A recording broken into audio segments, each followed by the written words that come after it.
Hello friends, मैं सी पुनीत जैन आपका स्वागत करता हूं आपके अपने यूट्यूब चैनल पर। दोस्तों, आज की वीडियो यहाँ पर जो है जीएसटी में लेटेस्ट ऑर्डर को लेकर है। यहाँ पर ऑनरेबल कोर्ट की तरफ से काफी बड़े रिलीफ वाला ऑर्डर जारी किया गया है। काफी टाइम से इसका वेट था। अभी यहाँ पर लेटेस्ट ऑर्डर आ चुका है। लेटेस्ट ऑर्डर यहाँ पर ऑनरेबल कर्नाटक हाई कोर्ट के द्वारा जारी किया गया है। लेटेस्ट 2026 का ये ऑर्डर है।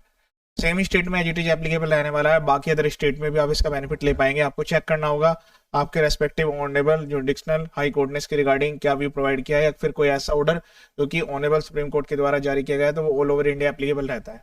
यहाँ पर इनपुट टैक्स क्रेडिट क्लेम को लेकर काफी बड़ी रिलीफ प्रोवाइड की गई है। जेन्युइन डीलर्स बोनाफाइड बायर्स को लेकर ये काफी बड़ा लैंडमार्क ऑर्डर है। अगर आपको इसकी पीडीएफ कॉपी की रिक्वायरमेंट है तो आप ऑनरेबल कोर्ट की वेबसाइट पर जाकर डायरेक्ट डाउनलोड कर सकते हैं। वहां पर आप रिट पिटिशन नंबर से सर्च कर लीजिएगा या एसएससी के नेम से आपको डायरेक्ट डाउनलोड करने के लिए मिल जाएगा। इसके अलावा मैंने यहाँ पर अपने यूट्यूब चैनल पर ऐसे काफी सारे वीडियो जो ऑलरेडी अपलोड किए हुए हैं, यहाँ पर अलग अलग ऑनरेबल कोर्ट के काफी फेवरेबल ऑर्डर्स आए हुए हैं। वो वीडियो भी आप एक बार देख सकते हैं। यहाँ पर जो है हर टाइप के नोटिस के रिप्लाई सेक्शन 73, 74, 74 या 61 में स्क्रूटनी के नोटिस जीएसटी के। उसके अलावा अगर ऑर्डर जारी हो गया, अपील कैसे फाइल करनी है, सब अपील के ड्राफ्ट फॉर्मेट्स भी, रिप्लाई के सारे ड्राफ्ट फॉर्मेट्स भी वीडियो के डिस्क्रिप्शन में अवेलेबल है। आप उनको अपने अकॉर्डिंग डाउनलोड करके मॉडिफाई कर सकते हैं। चैनल का पर्पज फुली एजुकेशनल है। वीडियो को शेयर जरूर करें। अब यहाँ पर लेटेस्ट केस देखिएगा। यहाँ पर एसएससी को डायरेक्ट रिलीफ प्रोवाइड की गई है। लास्ट में मैं इसको समराइज भी करूंगा। वीडियो काफी शॉर्ट में रहने वाला है। सबसे पहले आपको चेक करना होगा, जब भी आप जीएसटी में कोई नोटिस आया उसको टाइम लिमिट के अंदर अप्लाई करें। अगर ऑर्डर हो गया तो टाइम लिमिट के अंदर ही अपील फाइल करें। अदरवाइज हो सकता है कि आपको बाद में बेनिफिट ना दिया जाए। यहाँ पर एसएससी की जेन्युइन हार्डशिप है, उसको यहाँ पर कंसीडर कर लिया गया है। लेकिन हर केस में ऐसा नहीं होता है कि काफी बार यहाँ पर जो है डायरेक्ट रेट पिटिशन को भी डिसमिस कर दिया जाता है। तो आपको कोई भी एक्टिविटी नहीं करनी, ना ही इग्नोरेंस करना है। कोई भी यहाँ पर आपके पास नोटिस आता है उसको टाइम लिमिट के अंदर अप्लाई करना है। अगर आप नहीं कर पा रहे हैं तो आप एडजमेंट ले सकते हैं। ठीक है, अब इस वाले केस में ध्यान से समझिएगा। यहाँ पर जो है एसएससी ने जो चैलेंज किया है वो यहाँ पर ऑनरेबल कोर्ट से रिक्वेस्ट की है कि जो ऑर्डर जारी किया गया उसको यहाँ पर जो है डायरेक्टली कोर्स करके सेट असाइड किया जाए। ओरिजिनल ऑर्डर उसके साथ साथ अपील का ऑर्डर दोनों के लिए यहाँ पर रिक्वेस्ट की गई है। आपका केस किसी भी साल का है, आपको इसमें बेनिफिट मिल जाएगा। जेन्युइन डीलर और जेन्युइन बायर्स को यहाँ पर कोई भी प्रॉब्लम नहीं आने वाली है परचेज के रिगार्डिंग। काफी सारे पर्सन को नोटिस जारी कर दिए जाते हैं, उनकी डिमांड जारी कर दी जाती है। फिर बाद में ये कहा जाता है कि सामने वाले पर्सन ने टैक्स नहीं भरा है, सेक्शन 16 क्लोज फी लगा दी जाती है। उसके रिगार्डिंग भी काफी सारे ऑर्डर्स आए हुए हैं। अलग अलग ऑनरेबल कोर्ट के फेवरेबल ऑर्डर्स हैं। तो इन दोनों ऑर्डर्स को यहाँ पर कोर्स करके सेटिस्फाइड करने के लिए यहाँ पर रिक्वेस्ट की गई है।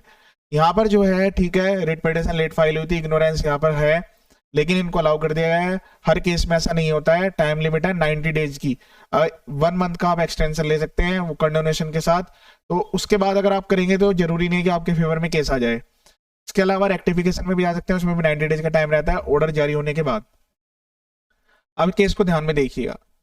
अब इसमें जो है एसएससी की तरफ से जो लर्न काउंसिल है उन्होंने यहाँ पर जो है सबमिट किया है। पेटिशनर ने चैलेंज किया है ऑर्डर सेक्शन 73 में जारी किया गया था डिपार्टमेंट के द्वारा, जो कि इन्होंने यहाँ पर इसके रिगार्डिंग अपील फाइल की थी सेक्शन 107 में, विच केम टू बी डिसमिस्ड। जो अपील है वो यहाँ पर डिसमिस कर दी गई। इससे आपको सीखने के लिए मिलता है कि कोई भी आप एक्टिविटी कर रहे हैं तो जो रेमेडीज आपको अवेल करनी है टाइम लिमिट के अंदर अवेल करनी है। तो जो अपीलेट अथॉरिटी है उन्होंने यहाँ पर इसको रिजेक्ट कर दिया, उन्होंने डिसमिस कर दिया कि ये जो है टाइम बार्ड है आपकी, आपने टाइम लिमिट के अंदर फाइल नहीं की। अब उससे एग्रीड होते हुए यहाँ पर इन्होंने ऑनरेबल कोर्ट के बिफोर ये रेट पिटिशन फाइल की है। और हो सकता है कि इस केस में इनको बेनिफिट मिल गया, लेकिन सब केस में ना मिले, क्योंकि अब यहाँ पर ट्रिब्यूनल भी जो है वो कॉन्स्टिट्यूट हो चुका है। अब आपको अपीलेट अथॉरिटी के बाद अपीलेट ट्रिब्यूनल जाना होगा, और इस टाइप का इग्नोरेंस वहां पर भी अलाउ नहीं होता है। ठीक है, जो पेटिशनर की तरफ से लर्न काउंसिल है उन्होंने यहाँ पर सबमिट किया कि जो डिले है अपील फाइल करने में वह नाइदर विलफुल नॉट डेलिबरेट। उन्होंने कहा कि ये जो है जानबूझकर डिले नहीं किया गया है। An affidavit explain for the reason of delay was filed along with appeal. इन्होंने जो है एक्सप्लेनेशन के साथ एफिडेविट भी सबमिट किया था, लेकिन अधिकारी ने उसको एक्सेप्ट नहीं किया। However the appellate authority failed to consider the same. इन्होंने ऑनरेबल कोर्ट को रिक्वेस्ट की है कि सर एफिडेविट लगाया गया था रीजन के साथ, लेकिन वो एक्सेप्ट नहीं हुआ।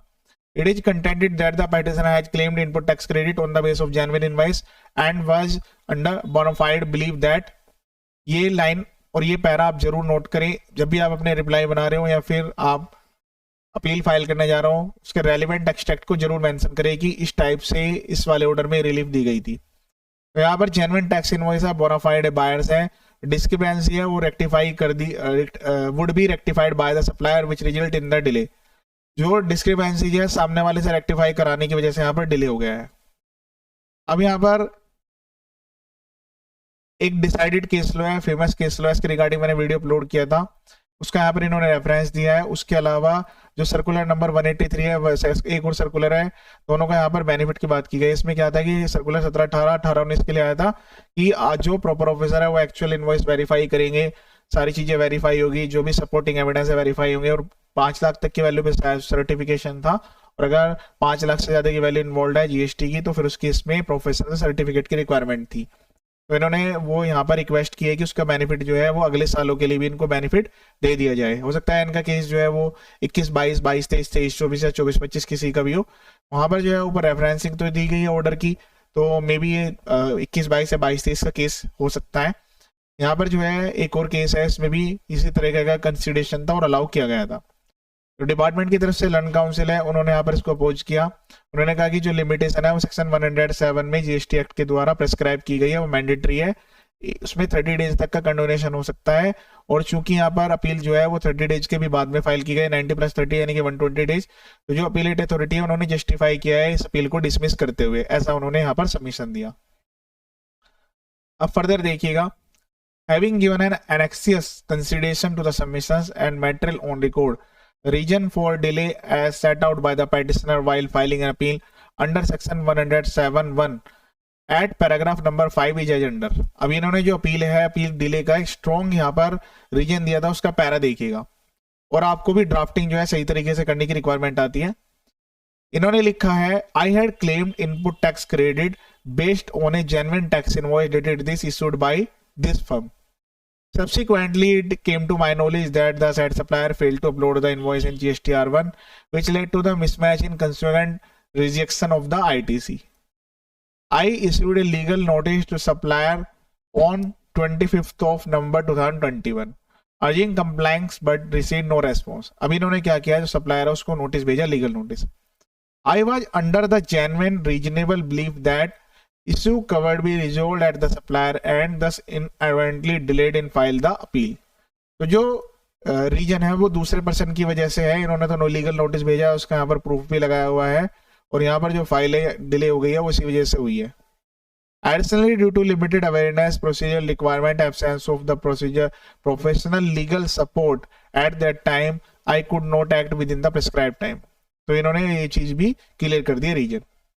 The above reasons disclose that the petitioner had acted under bona fide belief। Honourable court ने इसको bona fide जो है कंसिडर किया है। That the mismatch in input tax credit would be rectified by the supplier। इन्होंने कहा कि जो मिसमैच है ये हो सकता है रेक्टिफाई किया जा सकता सप्लायर के द्वारा। तो यहाँ पर 2021 में तो उन्होंने नोटिस ही भेज दिया, तो मे बी ये 20, 21, 21, 22 किसी का भी केस होगा, उससे आगे साल का तो ये पॉसिबल नहीं है। That is legal notice was issued to the supplier. इन्होंने लीगल नोटिस भी भेजा है, तो अगर आपके सप्लायर ने कोई ऐसी मिस्टेक की है तो आप भी एक्टिविटी कर सकते हैं। And that the delay was occasioned due to lack of professional assistance. दूसरा पॉइंट आता है कि प्रोफेशनल असिस्टेंस की कमी थी। यहाँ पर जो ये वाला रीजन है, यहाँ पर हर एसएससी को यहाँ पर कंसिडर कर सकता है। ड्यू टू लिमिटेड अवेयरनेस, ये पॉइंट आप जरूर मेंशन करें कि आपको जानकारी नहीं थी, और यहाँ पर लीगल प्रोफेशनल लीगल जो है सपोर्ट की एब्सेंस थी। तो यहाँ पर ऑनरेबल कोर्ट ने उस पॉइंट को कंसीडर किया है कि इनके पास जो है प्रोफेशनल असिस्टेंस की कमी थी, लिमिटेड अवेयरनेस थी प्रोसीजर रिक्वायरमेंट के रिगार्डिंग। तो जो ये एक्सप्लेनेशन है इस प्रेजेंट केस में, उसको यहाँ पर ये नहीं कहा जा सकता है कि यहाँ बोनाफाइड प्रूफ नहीं हो रहा है। Explanation in the present case can not be said to be lacking bona fide. तो बोनाफाइड जो है वो यहाँ पर लैक नहीं कर रहा है। नो डाउट ये पैरा काफी इंपॉर्टेंट है, जो भी डिले फाइल करने वाले अपील है उनको यहाँ पर काफी बड़ी लैक्स मिली है। No doubt, Section 107(1) of the CGST Act prescribe the time limit within an appeal to be filed. However, adopting a gested-oriented approach, अब ये देखिएगा कि जो appellate authority है उनको भी gested-oriented approach को adopt करना चाहिए, particularly when the justification offered is reasonable। जहाँ पर justification reasonable हो रही है तो वहाँ पर rigidity work नहीं करेगी। And when the matter deserves consideration on merits, जब matter merits का हो, in the peculiar facts and circumstances of the case, the delays preferring the appeal deserve to be condoned। तो ऑनरेबल कर्नाटक हाई कोर्ट ने इसमें काफी favourable view यहाँ पर provide किया है, एसएससी की जेन्युइन हार्डशिप को कंसीडर किया है कि अगर जेन्युइन रीजन है, डिले हो रहा है, तो आप उसको यहाँ पर कंडोन करेंगे मेरिट्स को ध्यान में रखते हुए और न्याय को ध्यान में रखते हुए। The matter require consideration of merits by the appellate authority having regard to the circular issued by the GST council. GST council ने सर्कुलर जारी किया उनको ध्यान में रखते हुए, जो कि यहाँ पर कुछ इस तरीके से हैं। Circular number 183 and circular number 193, ये दो सर्कुलर यहाँ पर जारी किए गए थे। इसमें 18, 19, 20 का पीरियड कवर किया गया था। हालांकि इनको एक्सटेंशन दे दिया गया है, तो इनका 20, 21, 22 वाला भी यहाँ पर कवर्ड हो सकता है। अब इस तरीके से यहाँ पर इनको फॉलोइंग ऑर्डर जारी किए गए। एक तो रेट पिटीशन को अलाउ किया गया है, दूसरा जो ऑर्डर था इनका अपील का, उसको यहाँ पर जो है डायरेक्टली सेट असाइड किया गया है। जो अपील फाइल की गई थी वो यहाँ पर इनको माना जाएगा कि इन्होंने टाइम लिमिट के अंदर फाइल की है। तो यहाँ पर रेस्पोंडेंट नंबर 1 वो कंसीडर, जो अपील है उनको कंसीडर करेंगे और उसके बाद फाइनल ऑर्डर पास करेंगे, इन दोनों सर्कुलर को ध्यान में रखते हुए। रेट अथॉरिटी को यहाँ पर डायरेक्शन दी गई है। इस तरीके से ये काफी बड़ी रिलीफ वाला ऑर्डर है जो कि एसएससी के फेवर में आया है। अब आप इसका समराइज जल्दी से एक बार समझ लीजिए इसकी समरी में। पहली चीज तो यहाँ पर यह है कि अगर आपने डिले किया तो आपको बेनिफिट नहीं दिया जाएगा। ये बात आप मान के चले, कोई भी कम्युनिकेशन होता है तो टाइम से जवाब दे, सही तरीके से जवाब दे, और अगर अपील में जाना है तो भी टाइमली फाइल करे। दूसरा पॉइंट निकल के आता है कि अगर आपने जेन्युइन बोनाफाइड परचेज की है और आपने यहाँ पर सारे एविडेंस आपके पास है, आपने अगर यहाँ पर केस फाइल किया हुआ है, तो आपको इनपुट टैक्स क्रेडिट क्लेम करने से नहीं रोका जाएगा। यहाँ पर आपका लीगल नोटिस भेजना यहाँ पर ये प्रूफ करता है कि आप जेन्युइन है, आपने सारी ट्रांजेक्शन प्रॉपर्ली सही तरीके से एग्जीक्यूट की है। थर्ड नंबर पे सर्कुलर नंबर 183, 193 का बेनिफिट आगे वाले सालों में भी कंसिडर किया जा सकता है। इसके बाद नेक्स्ट पॉइंट है कि ऑनरेबल कोर्ट ने अथॉरिटी यानी कि अपीलेट अथॉरिटी को डायरेक्शन दी है कि वो कंडोनेशन की पावर रखते हैं बियॉन्ड द टाइम लिमिट। अगर यहाँ पर मेरिट्स है केस में तो वो यहाँ पर कंडोनेशन देंगे, और जो डिसाइड होगा वो केस वो मेरिट्स के बेस पर होगा। तो इनपुट टैक्स क्रेडिट क्लेम करने वालों के लिए यहाँ पर काफी बड़ी रिलीफ वाला ऑर्डर है। यहाँ पर ये जो डायरेक्शन है अपीलेट अथॉरिटी के साथ साथ जुडिशियल अथॉरिटी पर भी एज इट इज एप्लीकेबल रहने वाली है कि जो अथॉरिटी है उनको प्रॉपरली यहाँ पर इनपुट टैक्स क्रेडिट वेरीफाई करना होगा, और सारे एविडेंस को कंसिडर करने के बाद अगर ट्रांजैक्शन ओके है, जेन्युइन है, तब इसका बेनिफिट यहाँ पर इनको दिया जाएगा। तो यहाँ पर दो पॉइंट एक्स्ट्रा निकल कर आ रहे हैं। एक तो यह है कि भाई जो एसएससी है उसने यहाँ पर कहा है कि उनको जानकारी नहीं थी, लिमिटेड अवेयरनेस, और दूसरा उनके पास प्रोफेशनल या लीगल असिस्टेंस की कमी थी। तो ये दो पॉइंट ऐसे हैं, आप भी ये किसी भी रिप्लाई में या फिर ऑर्डर ऑफ अपील में यहाँ पर मेंशन कर सकते हैं, जिससे कि आपके फेवर में केस आने के चांस ज्यादा से ज्यादा हो। इस वाली वीडियो को शेयर जरूर करें। बाकी अदर वीडियोज भी आप एक बार देख सकते हैं। यहाँ पर चैनल का प्रोफाइल फुल एजुकेशनल है, यहाँ पर काफी सारे वीडियोज अपलोड किए गए हैं। वीडियो को शेयर करें ताकि सभी को उसका बेनिफिट मिले। ये वीडियो देखने के लिए थैंक यू सो मच।